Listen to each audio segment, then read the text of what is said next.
You're watching Source Material, an ongoing video series from Digital Spy. Now, this week, we're going to get apocalyptic with Joel and Ellie as we discuss The Last of Us Season 1 finale.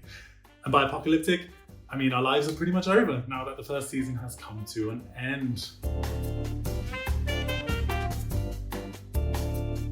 So these crazy kids have been on quite a journey, and so have we. Across these past 9 episodes, we've had to deal with Tessa's death, Sam's death, Riley's death, and then there's also Bill and Frank's love story while we're at it, which did not end in the happiest way either. Sensing a pattern? Well, episode 9 starts with yet another death, but actually this could be the most important one yet. In this season's final cold open, we meet a pregnant woman who's being chased by a clicker.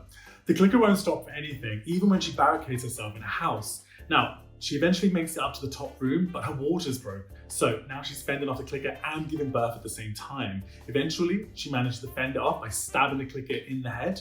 And then, once it's dead, she gives birth to her baby, right by the clicker's corpse. And that baby's name? It's Ellie. Yes, that Ellie? That's our Ellie, but she's a newborn baby at this point still. We then meet another familiar face when Marlene arrives in the house with some fellow Fireflies.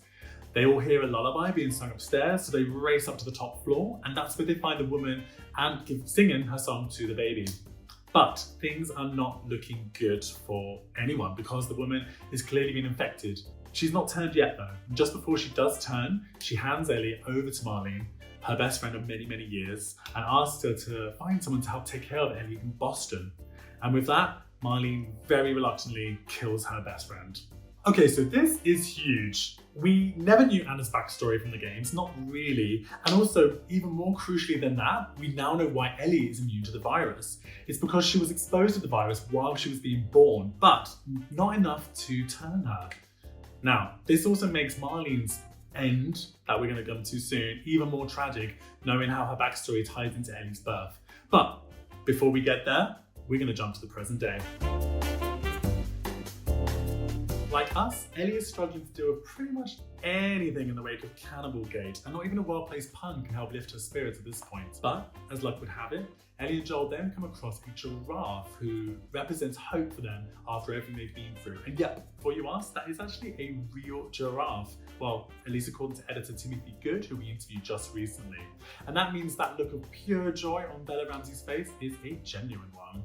The giraffe scene is really important, and not just here, but also in the game as well. And that's because it represents the idea that life goes on beyond the virus, that there's still hope and wonder to be had in this world. It also reassures Ellie that her quest is a just one, and on top of all that, it also reaffirms Joel's love for Ellie as a kind of daughter. It gets crystallized here in ways that are going to become really, really important very, very soon.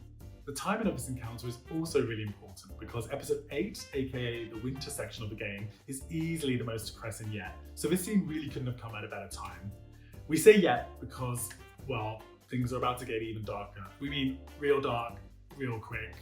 Be prepared. With the giraffe now petted to an inch of its life, Joel and Ellie have finally reached the end of their journey. The Fireflies have set up a hospital where they can use Ellie's immunity to help create a vaccine that will help save the world. Pretty nifty, right? Well, yes, but there is a catch. And the catch is that they need to extract some samples from Ellie's brain to create the vaccine. And that means Ellie is going to die in the process. Joel isn't too happy about this, as you might expect, and neither are we, to be honest. Unfortunately, no one explains this to Ellie. Ellie doesn't know that she's going to die at the end of this procedure. However, Marlene does tell Joel, and in doing so, she really underestimates Joel's love for Ellie, and thereby dooms humanity in the process. Because it's at that point that Joel runs for the hospital with his gun, killing every Firefly, every doctor, every surgeon he sees, all in a desperate hope to save Ellie. It's a bit awkward, right?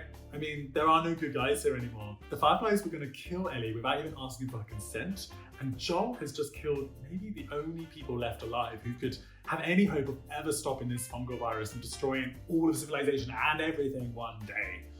But to everyone, Ellie is just an object. You know, to the doctors, she's just a walking test tube. And to Joel, he loves her, but really, she's just a surrogate daughter. As viewers, we are appalled by Joel's actions, but we kind of get it too. After all, we've been with Joel and Ellie for 9 hours now. We've fallen in love with Bella Ramsey's portrayal of Ellie, and the idea of losing her is just devastating. We were all rooting for her. That's also true in the games, of course, but in the show, we're just watching Joel commit these murders. But when you're playing as Joel, using him as an avatar of the lovely variety, we're the ones pulling the trigger on the doctors and the nurses, the ones that are screaming and begging for us to stop. And yep, you can try and use stealth tactics a bit, but Metal Gear Solid this ain't. There are certain key moments where death and murder is compulsory, and we're the ones who have to do it. But at least gamers aren't forced to kill Marlene. That actually unfolds during a cutscene where Joel lies to Ellie in the car as they drive away together, trying to unpick what happened in the hospital. That also unfolds in a very similar way in the show too. The way they handle this is by intercutting Marlene's death with the lies that Joel is telling, which really emphasizes the horror and the general messed upness of it all. Eventually, Joel and Ellie make it to a refuge where they can finally be safe. But in these last moments, this isn't a happy ending. It's tragic, and it's also a bit creepy. Because yes, they are finally safe. And yes, the future does look brighter, but Joel keeps talking about Sarah a lot. He keeps comparing his now dead daughter to Ellie. And in these moments, we're starting to realize that Ellie has just become this surrogate, this replacement of sorts. And if anything, he doesn't really value Ellie as a person. It's all about Sarah. So Ellie is just a surrogate for Sarah at this point, just a way for Joel to keep the spirit of his dead daughter alive in the body of another. If you're being really cynical, you could argue that this is just a kidnapping. And however you cut it, it's creepy. It's creepy, Joel, please stop. It's creepy. But if you're feeling more generous, then we could just focus on the fact that this is also a really sad ending. Joel is never gonna get Sarah back. Ellie's gonna find out what he did one day, and humanity is screwed. In that very last scene where Joel lies to Ellie again about what happened at the hospital, it becomes very clear that Ellie knows something is up. She is not stupid. She knows something is not sitting right with Joel's story, and the tension that this creates in both the show and the game are going to play a really big role moving forward when we jump ahead to season 2. Even if you already knew the game inside out, HBO's version of The Last of Us still contains some really big surprises, even bigger than that big old bloater we saw you thirsting for over on Twitter. Yeah, we saw you. Moments like Tess's death and the love story between Bill and Frank were new additions that gamers didn't see coming, but aside from that, the finale was pretty much almost a shot-for-shot remake.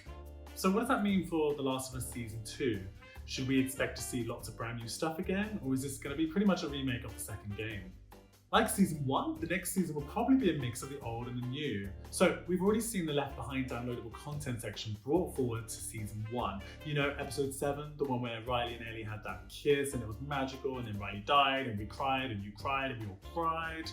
Yes, well, we have some good news, don't worry, it's all good, because Ellie gets a new partner in the second game, which means she probably and almost definitely will get a new partner in Season 2. But first, some context. The Last of Us 2 starts with a short prelude where Joel reveals to Tommy, his brother, that he killed the Fireflies who were planning to use Ellie to save humanity. Jump forward a few years and things are now pretty strained between Joel and Ellie in their Wyoming home.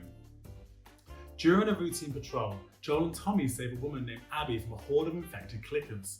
It turns out that Abby is part of a military group comprised of former Fireflies, and what's worse is that her father is the surgeon Joel killed in order to save Ellie back at the hospital. Yeah, it's as awkward as it sounds. And yeah, you can probably guess what's coming next. Meanwhile, Ellie and her girlfriend Dinah have left the settlement in search of the brothers, but when they arrive, they get there just in time to see Abby beating Joel to death. To death, yes, for real. About an hour into The Last of Us Game 2, Joel is dead. With Ellie being Ellie, she decides to swear revenge on Abby and hunts her down with Dinah by her side. Along the way, they also encounter a religious cult called the Seraphites, who are wrestling for control of this post-apocalyptic wasteland. Because, I mean, what are you going to do with no internet? So that's how The Last of Us 2 plays out in the video games, but what about Season 2 on HBO? Will Joel really die this early on? I mean, this is Pedro Cool Slutty Daddy Pascal we are talking about here. I just can't see that happening. So the show loves to throw a curveball our way, and that means perhaps that the TV show will keep Joel alive a lot longer than he is in the video games, perhaps pushing his death way back to the end of Season 2, or perhaps even later. I mean, this is the internet's favourite daddy after all. But saying that, it'd be pretty ballsy to kill Joel off this early on in Season 2, especially for people who've never played the video games. And it's not like that means Pedro Pascal's gone completely, right? I mean, there's always flashbacks, there's definitely scope to keep him in at least a little bit. But whatever happens, don't be surprised if Bella Ramsey, aka Ellie, takes centre stage moving forward. Ellie won't be the only one who gets a bigger role in season 2. For roughly half of the second game, players were forced to play through Abby's perspective instead of Ellie's, and that didn't go down too well with some gamers who felt deceived and other gamers who just plain don't like women, let's face it. Hopefully, most of the bigots who wouldn't be down for that were probably put off by season 1 anyway, with all the queer themes going on there. And if so, that means we won't have to hear too much of that toxic backlash anymore moving forward.